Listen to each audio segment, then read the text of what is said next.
Hi, this is Daniel Scrivner here with a quick preview of our next Investor Spotlight episode, which comes out tomorrow. In it, I'm joined by Howie Schwab, who manages more than $5 billion in emerging market growth funds for Driehaus, which is a firm that's based in Chicago, where Howie has worked for the last 20 years. At Driehaus, Howie is the lead portfolio manager for emerging markets growth strategy, and he's a portfolio manager for the emerging markets small cap equity and emerging markets opportunities funds. In our conversation, we go deep on what it's like to invest in emerging markets and countries around the world, including the good, the bad, and the ugly aspects of what that entails. We talk through the biggest lessons that Howie has learned over the last 20 years, including some incredible stories from investing in China and Russia.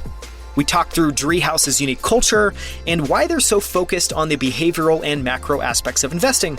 And we spend a lot of time talking through Howie's research that he's pulled together over the last 5 years that lays out why we're in the middle of a massive pendulum shift away from capital and toward labor, and how demographics and politics are a part of the story, and what it all means in terms of new investment opportunities that lie ahead over the next 10 plus years.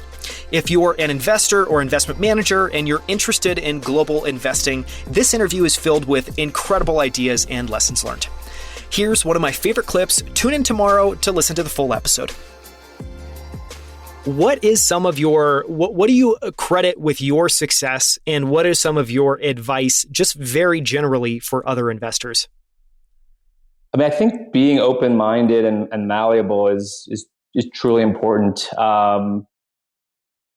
Again, I think particularly in investing, people want to have these models or these philosophies that are concrete and tried and true. And the reality, if you really gauge the history of our industry, whether it's LTCM or others, is there's a periodic occurrence of companies that are on top of the world and they're geniuses, and then 5 or 10 years later, they're completely obsolete. And I think, given, in my views, what we've talked about in the latter half of this interview, if you believe the world is changing, it's really important. I went to a liberal arts university, so I just believe liberal arts and the ability to construct arguments and think about things critically and reach conclusions, but also, as Druckenmiller kind of always talked about as well, the ability to adapt and change is important. So what's the quote, like, strong convictions held loosely, something along those lines. I think being competitive, at least if you want to be, in the professional investment game, again, in terms of quotes that I find interesting, Richard Driehaus, one of my favorite quotes of his was, you just say, hey, if you don't want to win, don't worry, you won't. And I think there's a lot of truth to that, where it's you've got to kind of get the elbow grease, and you have to be, both competitive and, I think, psychologically a little bit off to be a great investor, because essentially you're going up against extremely smart people with firmly held and generally pretty well substantiated opinions.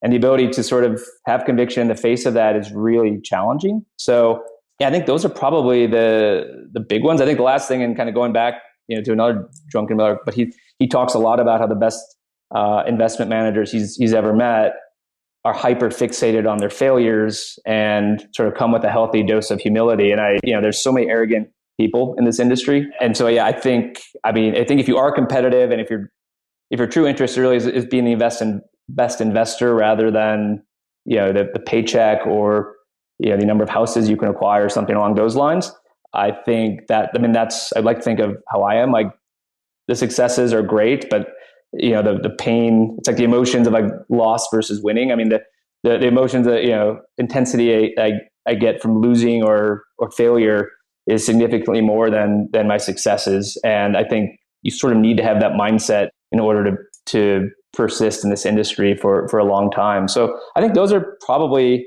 the key things I would mention. I think lastly, something I realized belatedly, and you've been helpful in this too, is casting as wide of a net as possible and really building out your network. I mean, some advice I even give, particularly to young kind of college graduates, is that I'm just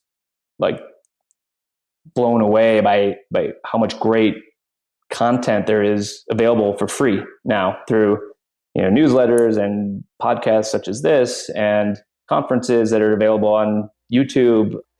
There's an abundance of knowledge that wasn't available 20 years ago. So I think capitalizing on that and exploiting that is beneficial as well.